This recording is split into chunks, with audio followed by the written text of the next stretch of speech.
13.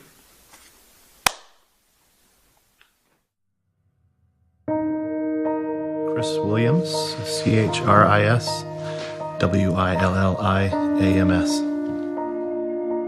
On February 9th, 2007, my family was hit by a drunk teenage driver, and killed in that accident was my wife, Michelle, who was expecting our 5th child, and then my 2nd oldest son, Benjamin, and my only daughter, Anna.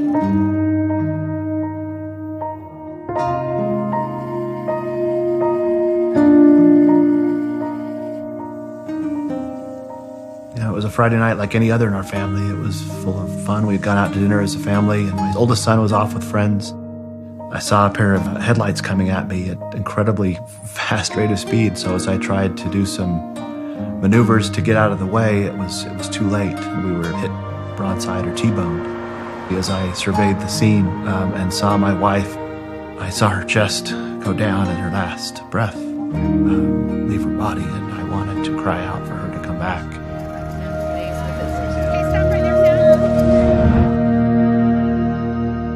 The next sound I heard was of me wailing and grieving the fact that they were gone. It was as near to an out-of-body experience as I could have, listening and realizing that I was the one making that sound.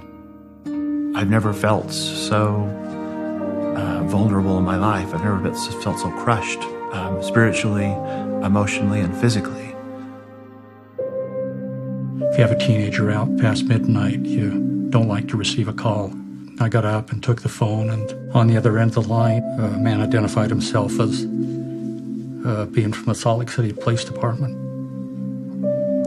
Told us that he had our son Cameron. Told us that Cameron was intoxicated, that he'd been in an accident, but he was okay. And he told us as a result of the accident that 3 people had been killed.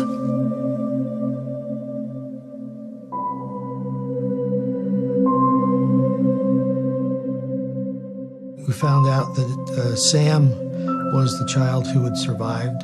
So we went up to the University Hospital where Chris's family were there. Even at that moment, we're all blubbering and crying, and Chris is laying on the gurney in a neck brace. And one of the first things he asks is, how was the young man who was driving the other car? For the first few months after the accident, I think it was just the initial shock that such a huge part of my life was now gone. And that's a very difficult thing to go through, to kneel down and desire to speak to my Father in heaven when I'm so lonely or when I'm so anguished. It's an interesting conversation to have. He doesn't immediately try and make it better. He listens to me first. And I thought that was very helpful. He allowed me to get that anger off my chest. But inevitably, he would always come back and teach me about his Son, Jesus Christ. When I did feel anger, or there was just a deep sense of loneliness, I didn't direct that at the person that had caused this. It directed itself at the Savior. As I looked out the driver's window and saw the overturned car that had hit us and struck us, in my heart I didn't know, and in my mind I didn't understand or comprehend still how it had happened, or who had done it to us, or what the circumstances were. The only thing I remember feeling and sensing is that I needed to let this go. There's Jesus' way to resolve problems, to address situations, to handle sorrow. And then there's some other way, is something that I think Chris clued into early in life.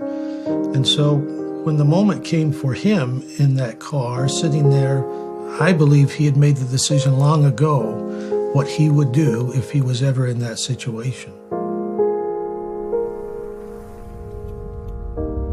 About a year ago, Chris and Cameron met for the first time and talked. The first time that I met him, I was in a room and he walked in and he had a big smile on his face. And I had no smile because I'm facing the man, that I had done this to. He came and he gave me a handshake. He was completely willing to talk about what had happened that night. how he felt about it. Chris was able to say things that Cameron needed to hear. And he didn't mince words. He let him know how he was feeling, what it meant. He wants me to let go of what had happened. He wants me to pick a date and forget what had happened, just move on from what had happened completely. There's no way to explain it. It's an overwhelming feeling of thankfulness, of gratefulness, of strength to see him and to see how he's acted in this situation. After we went to the funeral, one of our neighbors that was at the funeral came up to us and said, "Have you read the article about Chris?" And it was his article about forgiveness. My feeling was that I was just completely overcome with, it was like being washed out, the despair was being washed out from my soul. And knowing that somebody like that could so freely forgive, it was freeing to me to know that he could respond in that fashion.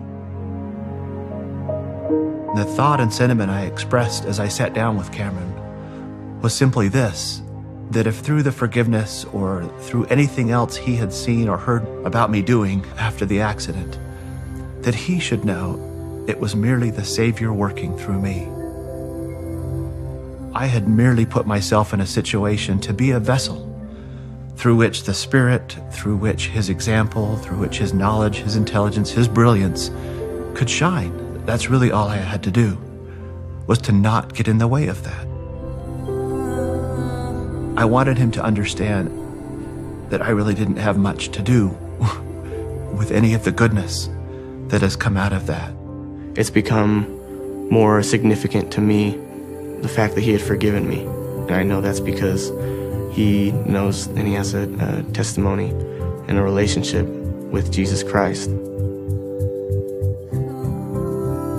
I'm grateful that God allows tragedies and trials to occur in our lives. Not because they're easy or because they're desired, but because they help us love. And that too was a wonderful blessing because I saw my brother.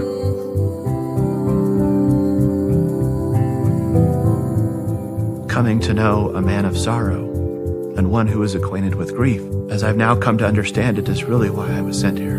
And it has been incredibly difficult to have to learn those lessons in the way that I've learned them. But I've always ended those episodes of grief with an assurance and a hope that one day, perhaps I will see him as he is. One day, hopefully, I will be like him. And one day, I will be with my wife again, as well as the rest of my family. And that's what keeps me moving forward.